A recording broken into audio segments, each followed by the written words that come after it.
Hey everyone, welcome back. Ready for another deep dive? Today we're going to be talking about I'm Still Here, a Brazilian film that's really been making a splash. Yeah, it's amazing. Went from a 10-minute standing ovation in Venice, all the way to a Best Picture nomination.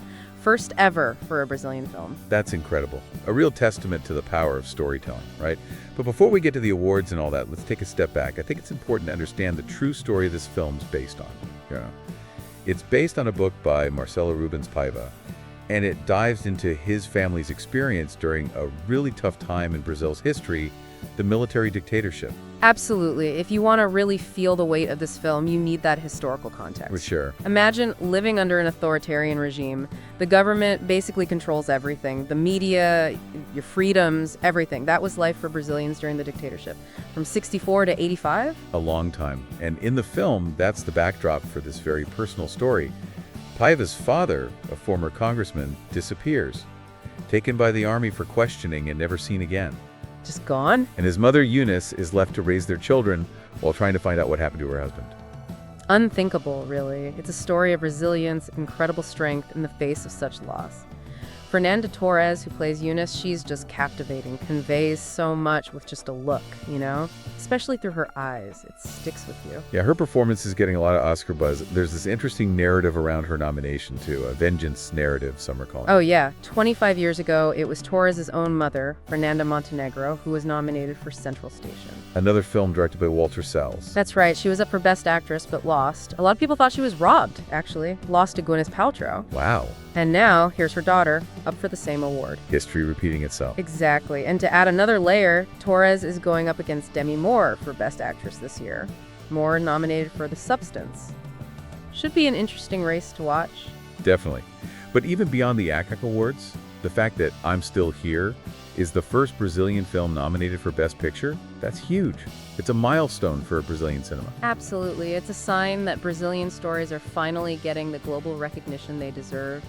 Challenging Hollywood's hold on the Oscars, wouldn't you say? I think so, yeah. It's also remarkable that the film is getting all this praise for tackling such a sensitive subject. It's a powerful reminder that the past, especially the wounds from these authoritarian regimes, they never really disappear. Right. The film doesn't shy away from those tough topics. Censorship, where freedom of speech is basically non-existent. Political persecution, people being targeted for their beliefs.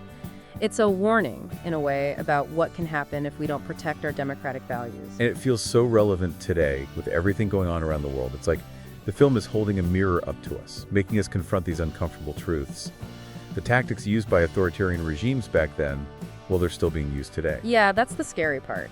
But it's not just about the big political picture, right? I'm Still Here also weaves in this incredibly personal story about family, about loss, about resilience. Exactly. It's that human element that makes it so powerful. The film does such a great job of showing the impact of trauma, not just on individuals, but on families as a whole. Yeah, it's not just about the events themselves, but the ripple effects. We see that with Eunice, right? Trying to keep things normal for her kids, even while dealing with this immense uncertainty about her husband.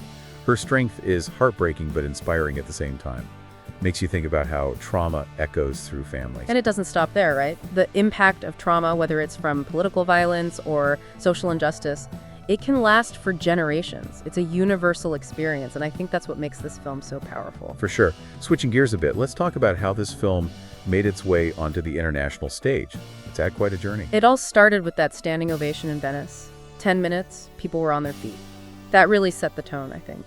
Then it went on to Toronto, New York, gaining momentum with every screening. And even beyond the festivals, Fernanda Torres winning Best Actress at the Golden Globes, her appearance on Jimmy Kimmel, all of that shows how much this film has captured people's attention. It's become a global phenomenon, and I think it speaks to the universal themes it explores. Family, justice, memory. These things resonate with everyone, no matter where you're from. Speaking of connecting with people, I want to hear your thoughts on the director, Walter Salles. Oh, he's amazing. He has this knack for creating these visually stunning, emotionally rich films, and I'm Still Here is no exception. His cinematography is incredible. He uses light and shadow to create mood and atmosphere, and his camera movements are so fluid, they pull you right into the story. I remember that scene early on in the film where Eunice is in her living room. Yes. The light's coming in through the window, casting these long shadows. It's unsettling, almost like something's hidden in the darkness. It's brilliant how he uses visuals to represent the fear and uncertainty. That darkness becomes a character in itself. And of course, Fernanda Torres' performance as Eunice. So nuanced, so much conveyed without words. She's incredible. She embodies the strength, the resilience, the determination. She refuses to be broken, even after everything she's been through. It really is remarkable. Her Oscar nomination is well-deserved. Definitely. It also shows how powerful performance can be, transcending language and culture. Her portrayal resonates with people all over the world because it taps into these universal emotions: grief, loss, but also hope. And I think that universality speaks to the film's message, right? Absolutely. Family, resilience, memory. These are things that we all connect with. Exactly. And it's that connection that makes I'm Still Here more than just entertainment. It stays with you, makes you think, makes you want to talk about it. I completely agree. It sparks so many thoughts for me about history, about politics, but also about the power of the human spirit. That resilience is what gives us hope. Even in the darkest times, there's always the possibility of light, of healing, of a better future. It's that hope, that possibility that makes I'm Still Here so powerful. It's not just about surviving, it's about fighting for a better future. And that fight often starts with telling our stories, right? Sharing those experiences, especially the difficult ones. Yeah, I think so. I'm Still Here does a great job of weaving together the personal and the political, showing how those two are intertwined. Right. It's not just about one family. It's about a whole nation grappling with this dark period in their history. And by making it personal, by putting a human face on it, it makes those historical events so much more impactful. It's like the film is saying, this is what it felt like to live through this. Exactly. It reminds us that history isn't just about dates and facts. It's about people's lives, their choices, their struggles, their resilience.